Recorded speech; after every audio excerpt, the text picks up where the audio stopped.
చేశారు. 16,000 మెజారిటీతో సిరిది అప్పల్ రాజు గారిని మీరు గెలిపించారు. ఒక మంత్రి గారి నియోజకవర్గం ఎలా ఉండాలా? స్పీడ్ గా అభివృద్ధిలో ముందరికెళ్లాలా?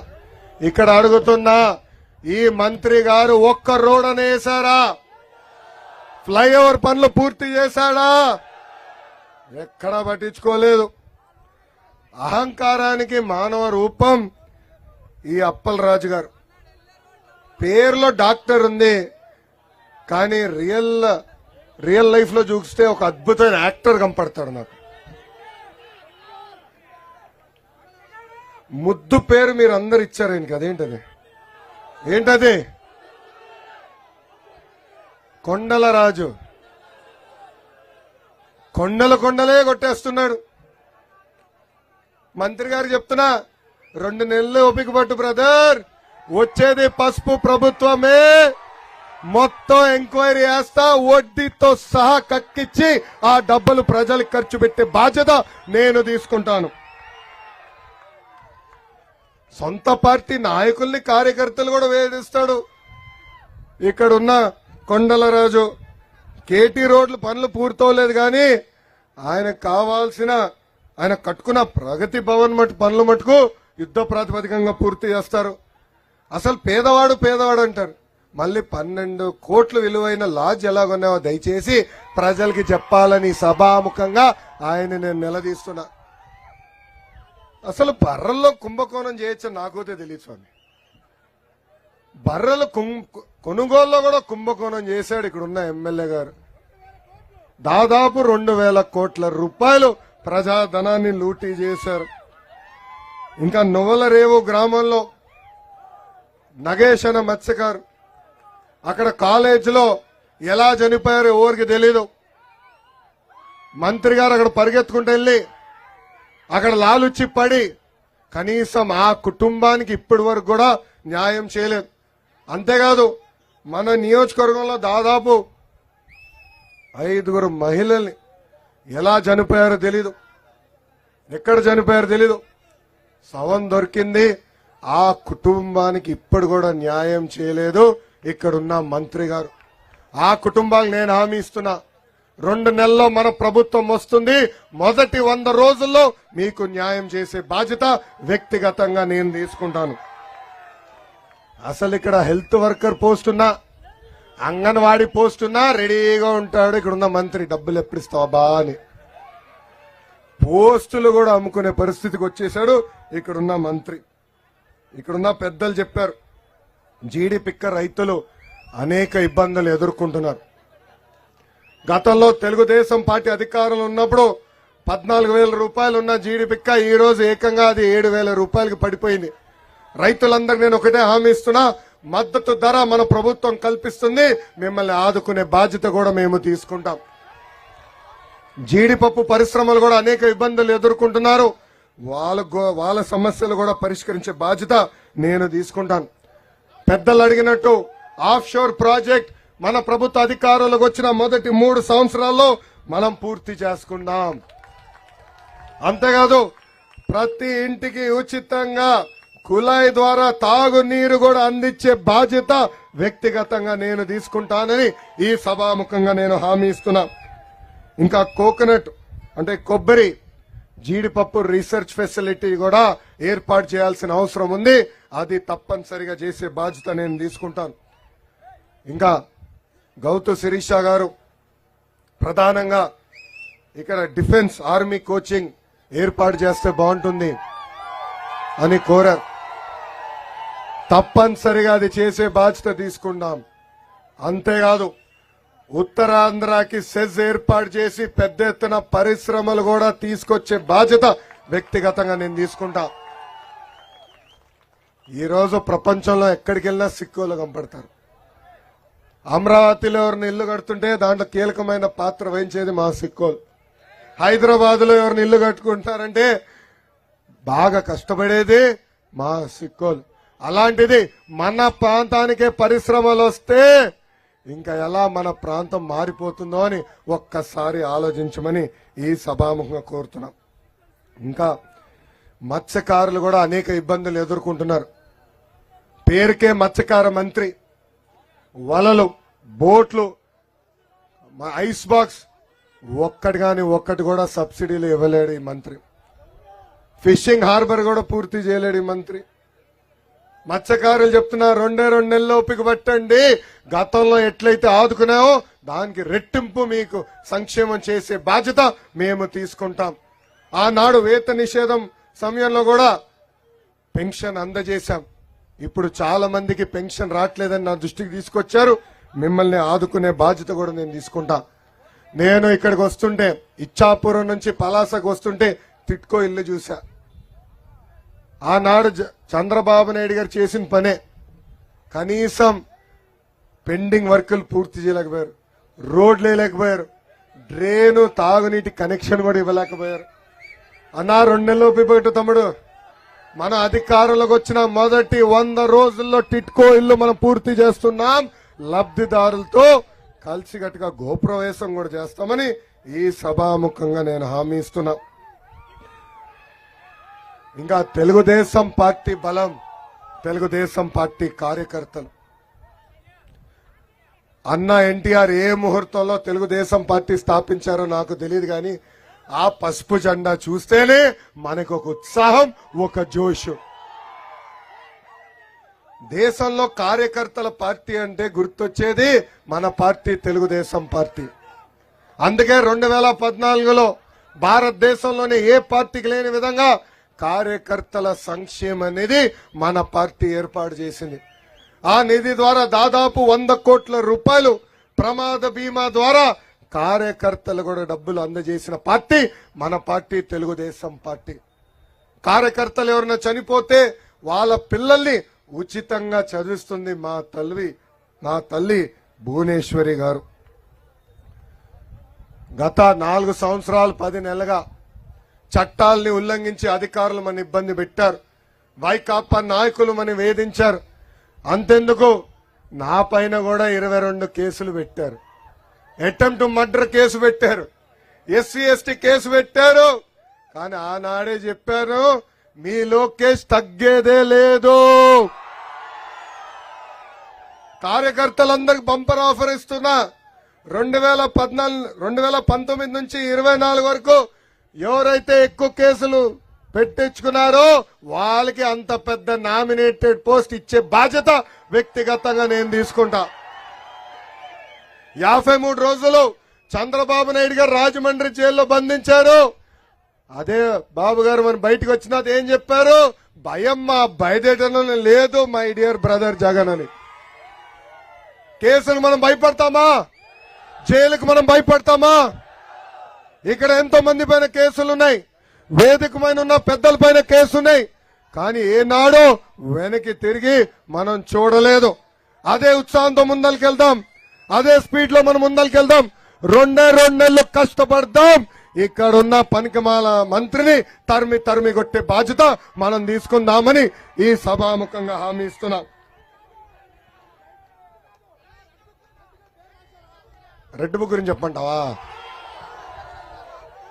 ఈ మధ్యన వైకాపా నాయకులు, కొంతమంది అధికారులు ఎవరైతే చట్టాన్ని ఉల్లంఘించి మన ఇబ్బంది పెట్టారో వాళ్ళందరూ కోర్టుకు వెళ్ళి ఎర్ర బుక్ గురించి మాట్లాడుతున్నారు.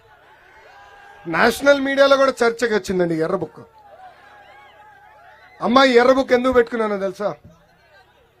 ఏ అధికారులైతే, ఏ వైకాపా నాయకులు అయితే చట్టాన్ని ఉల్లంఘించి మా పసుపు సైన్యాన్ని ఇబ్బంది పెట్టారో వాళ్ళ పేర్లన్నీ నేను ఇక్కడ రాసుకున్నా. ఎందుకంటే ఈ అధికారులు ఏం చేస్తారంటే, ప్రభుత్వం మారిందంటే ఎవరొకరు మట్టుకుని వచ్చి మళ్ళీ పోస్టింగ్ అడుగుతారు. అందుకే ఇది రాసుకున్న పేర్లు, అన్ని పేర్లని.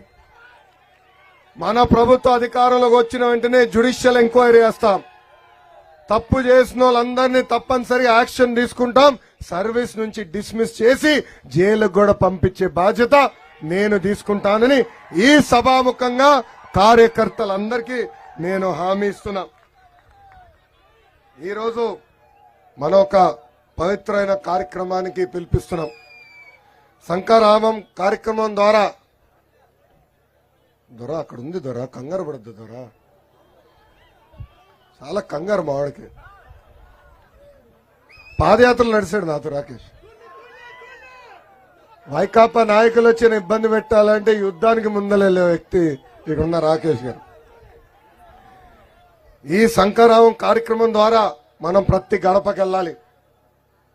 ఇక్కడ ఉన్న మిమ్మల్ని అందరూ కోరుతున్నా, 4 సంవత్సరాలు 10 నెలలు మనం పడిన కష్టం ఒక ఎత్తు, రాబోయే 2 నెలలు పడే కష్టం ఇంకొక ఎత్తు. ప్రతి గడపకి వెళ్దాం. ఇప్పుడు ఏదైతే సూపర్ 6 కార్యక్రమం ఏదైతే మనం ప్రకటించామో అది ప్రతి గడపకి తీసుకెళ్లాల్సిన బాధ్యత మనందరి పైన ఉంది.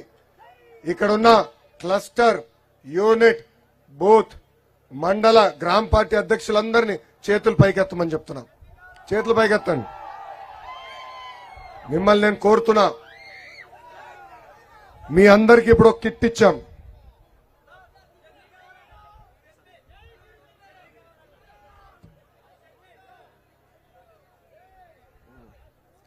అందరికీ ఒక కిట్ ఇచ్చాం.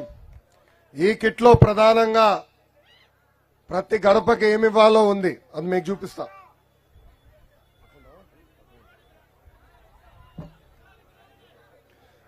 ఈ 25 క్యాలెండర్లు ఆల్రెడీ చేతుల్లో ఉన్నాయి, కొంతమంది చేతుల్లో. ఈ 25 క్యాలెండర్లు ఒక బండల్. ప్రతి కిట్ లో 10 ఉంటాయి, అంటే 250 క్యాలెండర్లు. ఇది ప్రతి బూత్ లో ప్రతి ఇంటికి చేర్చాల్సిన బాధ్యత మీ పైన ఉంది. అంతేకాకుండా ఈరోజు చూడండి, నేను సైకిల్ సింబల్ వేసుకుని తిరుగుతున్నా. ఈ పిన్ను మీ ప్రతి కిట్ లో ఉంది. మీరు డోర్ టు డోర్ తిరిగినప్పుడు అది వేసుకుని మీరు తిరగాలి. అంతేకాదు ప్రతి కార్యకర్తకు కూడా పసుపు క్యాప్ కూడా ఇచ్చాము. సో ఈ కిట్ తీసుకుని ఈ కార్యక్రమం జయప్రదం చేయవలసిందిగా మిమ్మల్ని నేను కోరుతున్నా. అంతేకాదు క్లస్టర్, యూనిట్, బూత్, మండల, గ్రామ పార్టీ అధ్యక్షులు కూడా ఈ సూపర్ 6 మర్చిపోకుండా మీకు ఒక కార్డు ఇస్తున్నాం. ఆ కార్డు మీ జోబులో పెట్టుకుని తిరగాలి. ఈ 2 నెలలు గుర్తుపెట్టుకోవాలి. రేపు మన అధికారంలోకి వచ్చిన తర్వాత ప్రజలు అడిగితే ఇదిగోండి మేము ఇచ్చిన 6 హామీలు తూచా తప్పకుండా మేము నిలబెట్టుకున్నామని చెప్పే పరిస్థితి తీసుకొచ్చే బాధ్యత నేను తీసుకుంటా. రెడీనా? యుద్ధానికి పోరాడడానికి సిద్ధమా? మీరందరూ చూశారు చంద్రబాబు నాయుడు గారి పైన ఎలా దొంగ కేసులు పెట్టి ఇబ్బంది పెట్టించారు. ఏం తప్పు చేయని చంద్రబాబు నాయుడు గారిని 53 రోజులు జ్యుడిషియల్ రిమాండ్కి పంపించారు. ఆనాడు జ్యుడిషియల్ రిమాండ్కి పంపించిన వెంటనే మనకు అండగా నిలబడడానికి పవన్ కళ్యాణ్ గారు హైదరాబాద్ నుంచి బయలుదేరి వచ్చారు. ప్రత్యేక విమానంలో రావాలనుకుంటే ఆ విమానానికి ఏకంగా పర్మిషన్ క్యాన్సిల్ చేసింది ప్రభుత్వం. రోడ్డు మార్గంలో రావాలనుకుంటే ఏకంగా ఆంధ్ర బార్డర్కి వచ్చిన తర్వాత దాదాపు 3 గంటల సేపు ఆయన్ని రానికుండా చేశారు. అయినా కూడా నాకొక అన్నగా నిలబడి పవన్ అన్న బాబు గారిని కలిసి బయటకు వచ్చిన వెంటనే ఎస్ రేపు 2024లో తెలుగుదేశం జనసేన పార్టీ అధికారంలోకి వస్తాం ఖాయం, కలిసికట్టుగా పోరాడతాం ఖాయమని కూడా చెప్తాం జరిగింది. పెళ్లి చేసేదానికి వైకాపా నాయకులు ముందలు రారు గాని ఉన్న పెళ్లిని చెడగొట్టేదానికి సిద్ధంగా ఉంటారు. అందుకే ఈ పేటీఎం బక్రాలు ఉన్నారు కొంతమంది. 5 రూపాయలు కొడితే చాలు ఏమైనా చేస్తారు. సిగ్గులేని ఆయన ఏమైనా చేస్తారు. 5 రూపాయలు షర్టు కూడా తీస్తారు వీళ్ళు. ఆ 5 రూపాయల బ్యాచ్ ఏం చేస్తున్నారంటే మన మధ్యలో గొడవలు సృష్టించడానికి ప్రయత్నిస్తారు. అందరూ అప్రమత్తంగా ఉండాల. మన లక్ష్యం ఒక్కటే, దారి తప్పిన ఆంధ్ర రాష్ట్రం సరైన దారిలోకి రావాలంటే తెలుగుదేశం జనసేన పార్టీ కూటమిని గెలిపించాల్సిన బాధ్యత మనందరి పైన ఉంది. మంది ఒక పెద్ద కుటుంబం, చిన్న గొడవలు ఉంటాయి లేదని నేను అనట్లా, కానీ అవన్నీ పక్కన పెట్టాలా, ఈగోని పక్కన పెట్టాలా, కలిసికట్టుగా ముందలకెళ్లాలని ఈ సభాముఖంగా తెలుగుదేశం పార్టీ కార్యకర్తలందరినీ నేను కోరుతున్నా. ఇక్కడున్న క్లస్టర్, యూనిట్, బూత్, గ్రామ, మండల్ పార్టీ అధ్యక్షులు ఒకటి చెప్పదలుచుకున్నాం. బాధుడు ఇదేమి కర్మ మన రాష్ట్రానికి. బాబు షూరిటీ, భవిష్యత్తు గ్యారంటీ. ఇప్పుడు బాబు సూపర్ 6 మనం ప్రజల్లోకి తీసుకెళ్ళాలి. గతంలో ఎవరు ఏం చేశారో నాకు తెలుసు, మీరే చూశారు. బాబు షూరిటీ భవిష్యత్ గ్యారంటీ టెక్నాలజీతో కూడించి మనం కార్యక్రమం చేశారు. సో రేపు శిరీషక్క నాకు చెప్పాల్సిన అవసరంలా, పలాసాని కొడితే ఎవరు బాగా పనిచేశారో నాకు కంప్యూటర్లో తెలిసిపోతుంది. వాళ్ళకే నామినేటెడ్ పోస్టులు ఇచ్చే బాధ్యత నేను తీసుకుంటా. సీనియర్లకి జూనియర్లు నేను గౌరవిస్తా, కానీ పనిచేసే వాళ్ళని మటుకు నేను ప్రోత్సహిస్తానని ఈ సభాముఖంగా తెలుపుతున్నా. ఎవరు బూత్లో అయితే బాగా పనిచేస్తారో, ఎవరు బూత్లో అయితే ఎక్కువ మెజారిటీ ఇస్తారో వాళ్ళకే పెద్ద పీట వేసే బాధ్యత నేను తీసుకుంటానని సభాముఖంగా హామీ ఇస్తూ, ఎస్ అన్న ఎన్టీఆర్ దేవుడు, చంద్రబాబు నాయుడు గారు రాముడు, కానీ వైకాపా నాయకులకి మీ లోకేష్ మూర్ఖుడు. నేను ఎవరిని వదిలిపెట్టను. వడ్డీతో సహా చెల్లించే బాధ్యత నేను తీసుకుంటానని ఈ సభాముఖంగా హామీ ఇస్తూ, నాకు ఈ అవకాశం ఇచ్చిన మీ అందరికీ పేరు పేరున నా హృదయపూర్వక ధన్యవాదాలు తెలుపుకుంటూ మీ అందరి దగ్గర నుంచి నేను సెలవు తీసుకుంటున్నా. జోహార్ అన్న ఎన్టీఆర్, జోహార్ అన్న ఎన్టీఆర్. చంద్రబాబు నాయుడు గారి నాయకత్వం, చంద్రబాబు నాయుడు గారి నాయకత్వం, పవన్ గారి నాయకత్వం, పవన్ గారి నాయకత్వం. జై హింద్, జై హింద్. సైకో పోవాలి, ఇంపడట్లేదు. సైకో పోవాలి, సైకో పోవాలి, సైకో పోవాలి. తమ్ముడు పాట ఉందా? పెట్టాయా పాట?